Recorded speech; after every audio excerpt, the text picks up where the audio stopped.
కాకపోతే ఈ విషయాలు పక్కన పెడితే సార్, మెయిన్గా మాకు ఇప్పుడు ఇక్కడికి వచ్చిన తర్వాతే తెలిసింది మీరు కూడా ఒక ఎఫ్ఐఆర్ ఫైల్ చేసి వచ్చారు అని చెప్పేసి. అంటే ఎందుకు చేయాల్సి వచ్చింది, ఎవరి మీద చేశారు, అంటే సంథింగ్ దేనికి? ప్రవీణ్ అన్న గడిచిన 4 రోజులుగా నాకు ప్రాణహాని ఉంది అని చెప్పాడు. ఓకే. కానీ పోలీస్ స్టేషన్కి వెళ్ళి ఎఫ్ఐఆర్ ఫైల్ చేయాల. అవును, అన్న చేసిన తప్పది. చేయలేదు. రెండవది, ఆయనకంత థ్రెటనింగ్ ఉన్నప్పుడు బయటికి వెళ్ళేటప్పుడు ఒక 2-3 వెంట పెట్టుకుని వెళ్ళాల్సింది. సింగిల్గా వెళ్ళకూడదు. 10 మందికి చెప్పే మనం జాగ్రత్తగా ఉండాలి కదా. అవును. కాకపోతే ఆ ఇన్సిడెంట్ జరిగిన తర్వాత నా గురించి పెద్ద ఎత్తున ట్రోల్ అయింది. పల్లెటూరులో ఉండే క్రైస్తవ మహిళలు కూడా అజయ్ అన్న జోలికి వస్తే ఊరుకో అని చెప్పే స్థితికి వచ్చింది. నేను అనౌన్స్ చేయాల, అది మొత్తం కూడా వాళ్ళు నాకు చెప్తున్నారు, అన్న నీ మీద కామెంట్లు వచ్చాయి, ఈ పోస్టులు వస్తున్నాయి. కాకపోతే మీరు ఏంటంటే ప్రవీణ్ గారు చనిపోవడం అనేది జీర్ణించుకోలేక ఒక ముందుకు వచ్చారు. అంతే అమ్మా. నేనేం చేశాను అంటే, హమారా ప్రసాద్ నెక్స్ట్ చనిపోయేది నువ్వేరా అన్నాడు. అతని మీద నాకు అనుమానం ఏంటంటే అమ్మా, నా గురించి అతను కొన్ని వీడియోలు చేశాడు. వీడియోలు చేసి నా ఫోన్ నంబర్ పెట్టాడు, నా పేరు రాసి ఫోన్ నంబర్ పెట్టాడు. ఏ రోజైతే ఆయన పేరు రాసి ఫోన్ నంబర్ పెట్టాడు, ఇలాగే రాధా మనోహర్ దాస్ నా ఫోన్ నంబర్ పెట్టాడు. ఇట్లా కొంతమంది నా ఫోన్ నంబర్ పెట్టి త్రూ ఎవరైతే వీళ్ళ బ్యాచ్ సర్కిల్ ఉందో వాళ్ళు ప్రతిరోజు కాల్ చేయడం, నోటుకొచ్చినట్లుగా మాట్లాడడం. ఇక్కడి వరకున్నా నేను కేసుకి వెళ్ళేవాడిని కాదు, మొరిగే కుక్కలు ఎక్కడ గరుస్తాయని చెప్పి వదిలేండి. కానీ నెక్స్ట్ నువ్వేరా అనే కాడికి వచ్చారు వీళ్ళందరూ కూడా. నేను ఒక లాయర్ని, నేను చట్టాన్ని గౌరవిస్తాను, రాజ్యాంగాన్ని గౌరవిస్తాను. చట్టాన్ని దాటి రాజ్యాంగాన్ని దాటి ఒక పని చేయండి. నేను ముందుగా నేనేం చేయాలి, ఇంత పరిస్థితి ఇలా ఉంది. సిపి గారి దగ్గరికి వెళ్ళాను నిన్న, టీం వచ్చారు. డివై సిపి గారు ఉన్నారు, డిప్యూటీ సిపి గారు ఉన్నారు.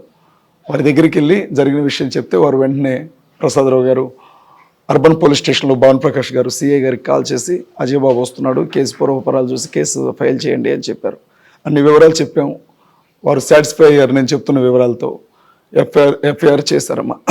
ఎవరెవరి మీద ఎఫ్ఐఆర్ అయిందంటే, హమారా ప్రసాద్ మీద ఎఫ్ఐఆర్ అయింది, కరుణాకర్ సుగ్గుణ మీద ఎఫ్ఐఆర్ అయింది, లలిత్ కుమార్ మీద ఎఫ్ఐఆర్ అయింది, రాధా మనోహర్ దాస్ మీద ఎఫ్ఐఆర్ అయింది, ఆంధ్ర నుంచి మహాకూటమి రాజేష్ మీద ఎఫ్ఐఆర్ అయింది. మొత్తం 5 మీద ఎఫ్ఐఆర్ చేయించారు.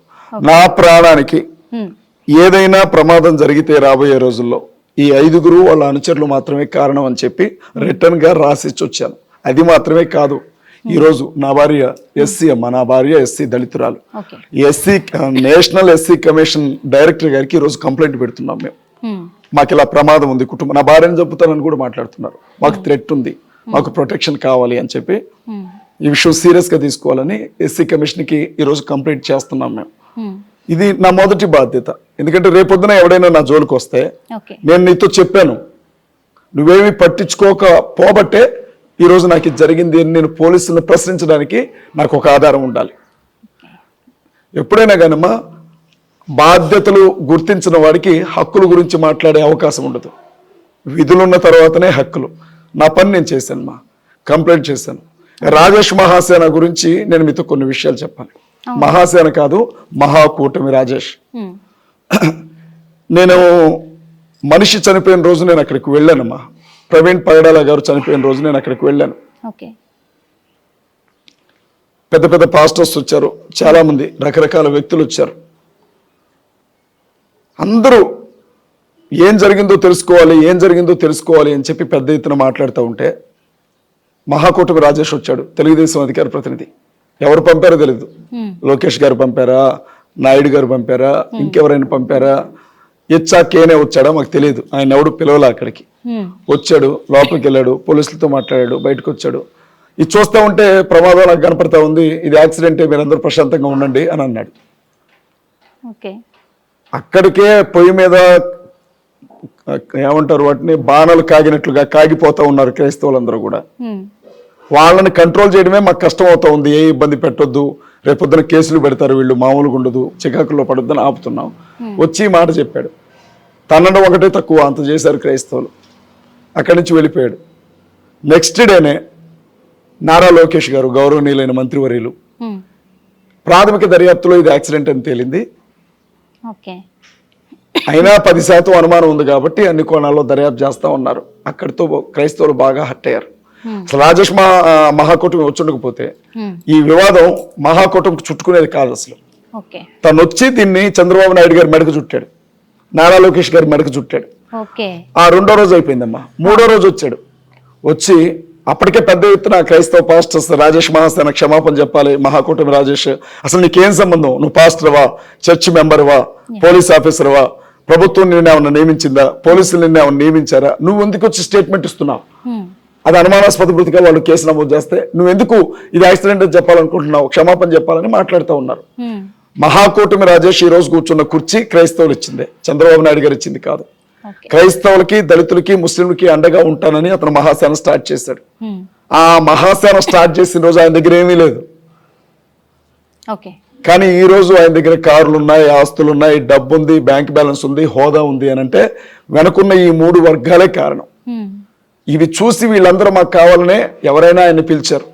కానీ ఆ వర్గాల మీద దాడి జరిగినప్పుడు ఒక దళితుడై ఉండి, ఈ ప్రజల కష్టం మీద పైకొచ్చున్నాడై ఉండి, పాస్టర్ని పట్టుకొని ఆ మాట అనేసరికి తట్టుకోలేకపోయారు. పరిస్థితి రివర్స్ అవుతుందని ఎప్పుడైతే గమనించాడో వెళ్ళిపోయాడు. మేసాలు తిప్పుకుంటా, చొక్కా చేతులు మడత పెట్టుకుంటా 3వ రోజు వచ్చేసి పోలీసులు మన నిర్లక్ష్యం ఏంటి, అసలు మా మహాకూటమికి చుట్టాలనుకుంటున్నారు, మీరేం చేయాలనుకుంటున్నారు, సీఎం సస్పెండ్ చేయండి, డిఎస్పీని సస్పెండ్ చేయండి, పోలీసులు మార్చేసేయండి, ఆర్డర్ రావాలా, ఈడు రావాలా, దాందోకారి అనుకుంటూ మాట్లాడు. సిట్ అధికారుల దగ్గరికి వెళ్ళాడు. క్రైస్తవ పాస్టర్లందరికీ అనుమానాలు ఉన్నాయి, వాళ్ళందరూ నీ దగ్గర రాలేరు కాబట్టి నేనే తెచ్చినని అనుమానాలు రాసి వచ్చాడు. ఆ రోజు ఆయన చేసిన రచ్చ అన్ని మీడియా ఛానల్స్ లో కూడా పోలీసుల నిర్లక్ష్యం ఇది, పోలీసుల అవసత్వం ఇది. హోంమంత్రి అనిత గారు కూడా అంత రియాక్ట్ కాల, డీజీపీ గారు కూడా అంత రియాక్ట్ కాల. మహాకూటమి రాజేష్ను చూస్తే నాకు అనిపించింది, ఊళ్ళో పెళ్లికి కుక్కలాగా ఉడి అంటారు కదా, అసలు ఇతనికి ఏం సంబంధం, ఇతను ఎందుకని ఇంత రియాక్ట్ అవుతా ఉన్నాడు, ఇతని యాక్షన్ ఏంది, ఈ నటన ఏంది అని అనుకున్నాం మేము. ఆ రోజు ఆ ఇన్సిడెంట్ అయిపోయింది.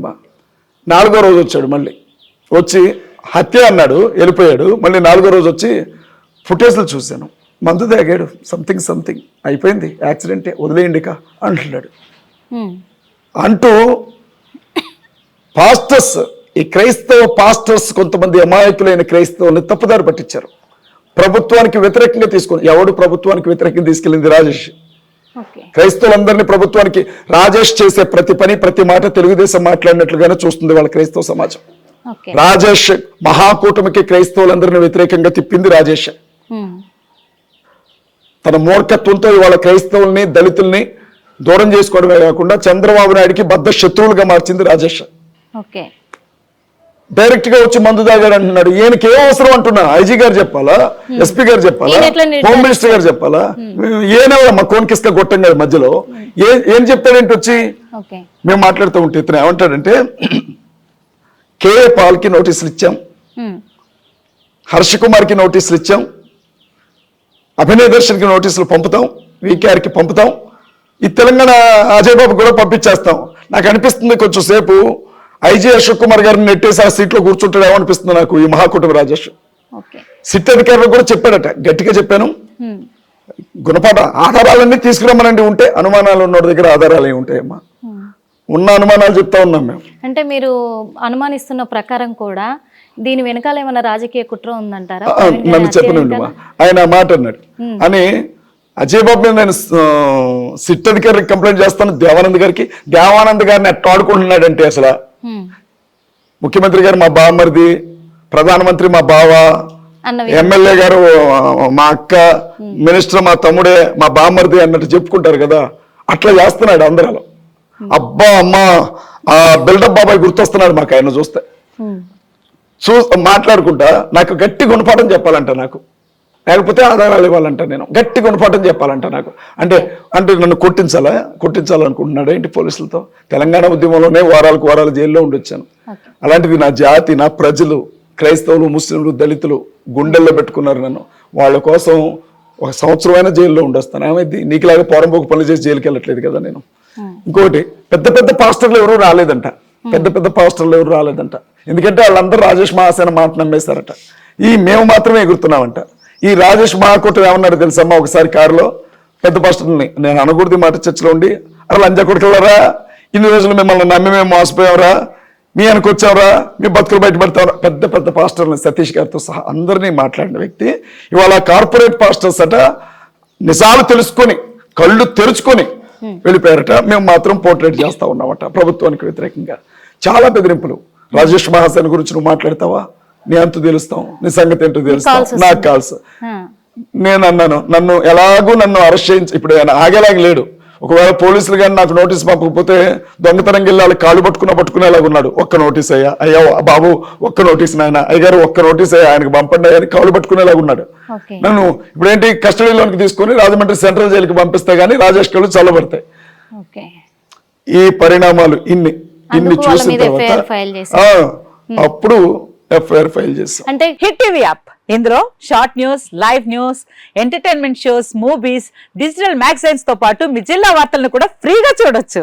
అంతేకాదు కేజీ నుంచి పీజీ వరకు విద్యార్థులకు స్కాలర్షిప్ కూడా అందిస్తున్నాం. ప్రతి వారం 10 మందికి లక్కీ డ్రా ద్వారా ఒక్కొక్కరికి 10,000 రూపాయలు అందిస్తున్నాం. ఇంకెందుకు ఆలస్యం, వెంటనే హిట్ టీవీ యాప్ ని డౌన్లోడ్ చేసుకుని ఫ్రీగా ఎంటర్టైన్మెంట్ పొందండి. Hit TV app. Hit TV app. Please download hit TV app. Hit TV app ని ఫ్రీగా డౌన్లోడ్ చేసుకొని ఎంజాయ్ చేయండి. మీకు నచ్చిన ఎంటర్టైన్మెంట్ కోసం హిట్ టీవీ యాప్ ని ఫ్రీగా డౌన్లోడ్ చేసుకుని ఎంజాయ్ చేయండి. హిట్ టీవీ యాప్ ని డౌన్లోడ్ చేసుకుని ఆస్వాదించండి, ఆశీర్వదించండి. ఇంతమంది సెలబ్రిటీలు హిట్ టీవీ యాప్ ని డౌన్లోడ్ చేసుకోండి అని చెప్తున్నారంటే ఎంత మంచి యాప్ ఆలోచించండి. అమెరికా అమెరికా అమెరికా అమెరికాలో చదవాలనుకునే వాళ్ళకి విశ్వసనీయమైన పేరు మన శౌర్య కన్సల్టెన్సీ. UK లో 1 year masters, UK లో 1 year masters, 2 years work permit up to 5 years visa. Contact Saurya Consultancy. Contact 89851 89851.